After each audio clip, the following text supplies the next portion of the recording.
Good morning, world, from the heart of Silicon Valley, Palo Alto, California, down the street from Steve Jobs' wife, Lauren, around the corner from Tim Cook and Mark Zuckerberg. I'm reporting on the pros and cons of living here.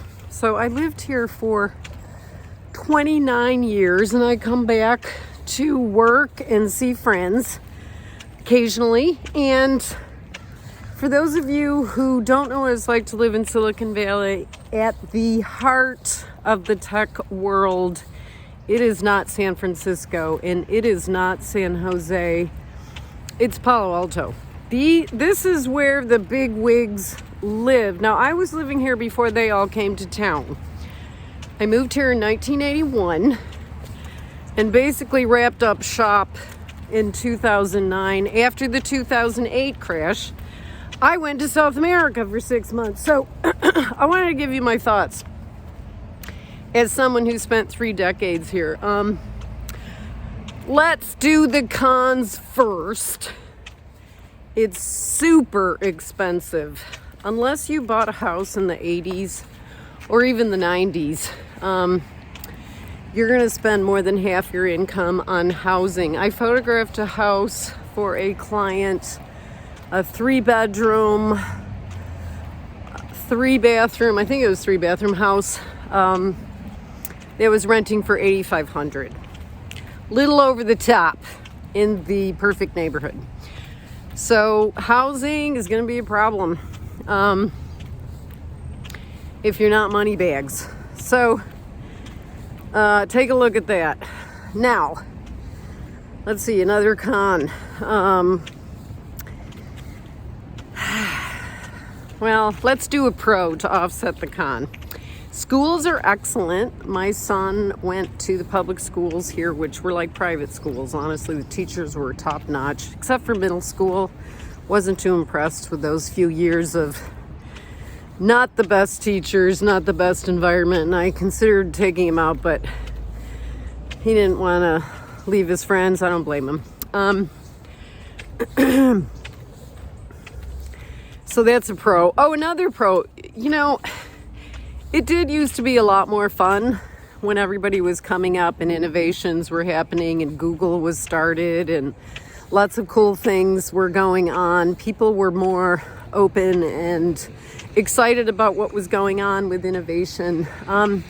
Basically now it's pretty much speed and greed. So if you want to be in that environment where the kind of car that you drive really counts, and listen, I was in it. I bought a new car, myself included, spent thousands of dollars on fancy shoes and fancy clothes. I was the cashmere queen. It's a big investment. Okay, so the pro of that though is you can make connections, but it's not as easy as you think. It's not like everybody just goes and hangs out at one place. But if you do want some tips, the Rosewood, those bars, you might be able to meet people there. Meetups are good for more techie things if you wanted to connect. But, you know, I just want to dispel the myth that, you know, people, youngsters especially, move here with this mistaken notion that you're going to get rich quick. It doesn't happen that quick.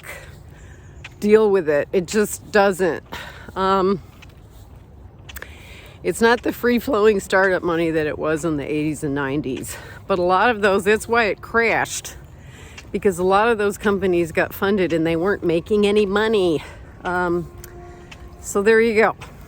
Okay, let's do another con. You know, the traffic has gotten 10 times worse than when I was there, and it was here living full-time, and it was pretty bad then. So you got to deal with that. If you work at home, it's perfect. I did work at home, so I had all my clients come to me, and I didn't know how bad the traffic was because they had to fight it to get to me and have an appointment with me. So if you can do Zoom and you have your own business, it's much better. I'm at Rinkin at a library. Okay, so that's another pro. There's excellent libraries here. I'm going to go in. I can have a private room. It doesn't cost anything.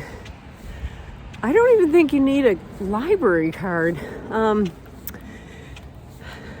access to excellent farmers markets, Whole Foods. You know, you can get anything you want, of course, but I noticed an interesting thing. Prices are higher here for stuff that you would pay less for on like the Central Coast. Housing is expensive on the Central Coast, but not as bad as here. So that's a big con. But if the pros outweigh the cons for you, I mean, it was a great place to raise my son, have a business. This valley has been very good to me. A little disappointed how it has changed. It's not as innovative and fun as it used to be. It's not as electric with that kind of energy where it was just like open to all.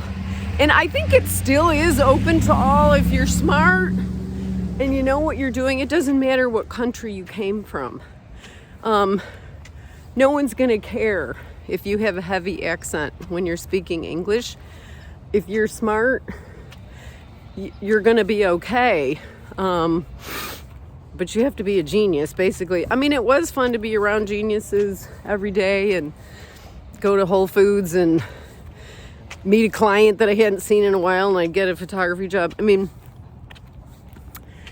that's how it was. And I think if I stayed here full time, it might be okay. But the costs are just, there's so many other better places to stay that I like more. But some friends here and work does bring me back. So if you have any questions, if I've forgotten anything, gas prices through the roof. Better be in Costco, where I'm going next, to get the lower cost. Lowest you can get is like $4.20 a gallon.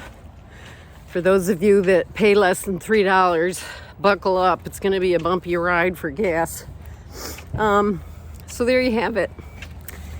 And just let me know, comment below if you're considering coming here, or you have a question about it, or you want to add a thought, because a lot of you have lived here and have moved away. So have a great day. Merry Christmas. And if you're reading this and it's not around Christmas, have a wonderful year and a wonderful day. Welcome to my office. See, look, Wi-Fi, nice table, very comfortable chairs. Pretty nice. Thank you, Palo Alto.